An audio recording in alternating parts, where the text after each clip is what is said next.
Hello बच्चों, मैं हूँ रूबी चौहान और आज मैं आप लोगों को क्लास 7th के ज्योग्राफी का चैप्टर 1 इन्वायरमेंट के क्वेश्चन आंसर कराने जा रही हूँ। आप लोग ध्यान से सुनिएगा।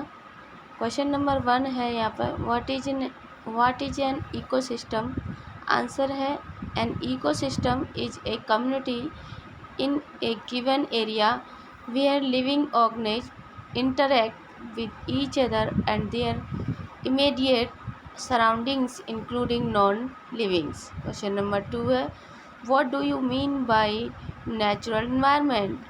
आंसर है, the environment which is created by nature comprises of land, water, air, plants and animals is known as natural environment। Question number 3 है, which are the major component of the environment।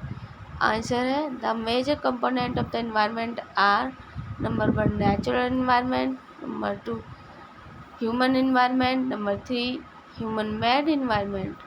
Question number 4 है, give for example of human made environment. Answer है, for example of human made environment are vehicles, buildings, roads and parks. Question number 5 है, what is lithosphere. Answer है, lithosphere is the solid crust of the hard top layer of the earth which is made up of rocks and minerals and covered by a thin layer of soil। Question number 6 है, which are the two major component of biotic environment। Answer है, two major component of biotic environment are plants and animals। Question number 7 है, what is biosphere। Answer, biosphere is a narrow zone of the earth where land, water and air interact with each other to support life. It consists of plants and animals kingdom together। अब हम इसका book work कर लेते हैं। सबसे पहले हम करेंगे tick the correct answer. So first है, which is not a natural ecosystem. So इसमें नेचुरल फॉरेस्ट और डेजर्ट ये दोनों नेचुरल इकोसिस्टम है।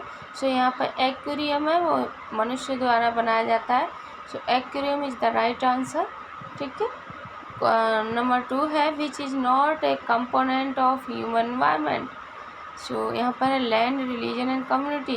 इसमें लैंड है, वो क्या है, ह्यूमन एनवायरनमेंट है, नहीं है। और थर्ड पॉइंट है, which is a human made environment. मनुष्य द्वारा बनाया गया एनवायरनमेंट कौन सा है, माउंटेन, सी, रोड। ना तो मनुष्य ने माउंटेन बनाया और ना ही सी। सो यहाँ ऑप्शन नंबर हो जाता है सी राइट, यानी कि रोड किसने बनाया है, मनुष्य ने।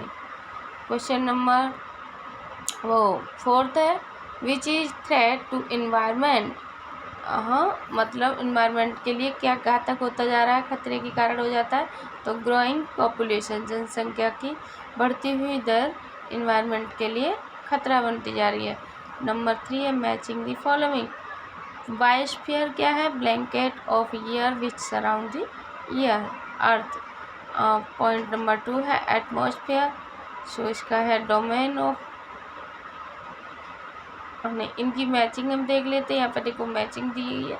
Biosphere narrow zone where land and air interact. Atmosphere blanket of air which surrounded the earth. Hydrosphere domain of water, environment our surroundings.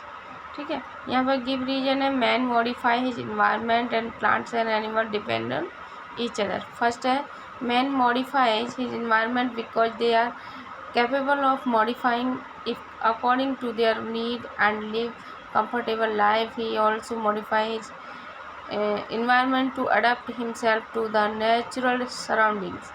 Human learns new ways to use and change the environment and invent many things. The Industrial Revolution enabled large scale production, transportation become faster, information revolution made communication easier and speedy across the world. Second है, plants and animals depend on each other for their sustainability. Animals consume plants as they are the only producer and also take oxygen from them. Plants are depends on animals as they give out carbon dioxide, which is important for photosynthesis. Also, dead remains of animals provide nutrients to the plants. सो आज के लिए बस इतना ही. Thank you.